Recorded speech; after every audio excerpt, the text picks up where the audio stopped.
Hello, my name is Tom. I decided that I wanted a canoe. But I didn't want to buy a canoe. I wanted to build a canoe. This is the story of how I did it. These are called station molds. There are 2 of each of the station molds in this pile. When you space them all out, they become the ribs of what the canoe will look like. If you take all the station molds and then mount them about a foot apart on that big strong back that you saw on the first page, you get the overall shape of the canoe.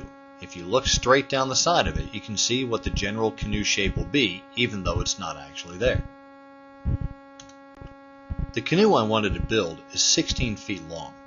In order to actually make the body, I had to take thin strips of wood about a 1/4 inch thick and about 3/4 of an inch wide and wrap them all around the station molds.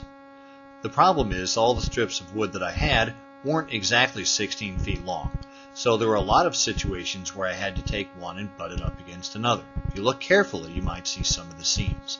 If you look all the way around the center, you can see there's individual strips of wood going all the way up the sides. Here's a good view of all the strips. You can see where one side of the canoe is already finished, and I'm busy taking smaller strips and kind of bending them in until they fill up the entire bottom. At each end of the canoe, you have what's called a deck. Now, mine has a couple holes in it. Yes, I know it looks like a peace symbol, but actually it's designed for hand holds. You can hold this thing about 6 or 7 different ways. It also helps cut down on weight. All those little strips of wood don't make for a very strong canoe, but it does make for a very light canoe. So what I had to do to strengthen it was add 2 strips of wood on the inside and the outside of the canoe all the way around the top. The 2 little dots you see on the side are where I covered up screw holes where I screwed the inside of the edge to the outside of the edge. Those are just little covers in a different kind of wood. The canoe really takes on a whole new look when you add epoxy and fiberglass.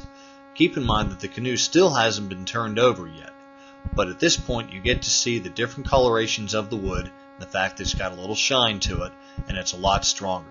There's only 1 coat of fiberglass over the entire outer sheet, but 3 coats of epoxy.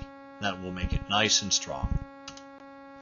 Once I add the epoxy and the fiberglass to the outside, I flip the boat over and do the same for the inside. Once I shine it up, I get a chance to add seats.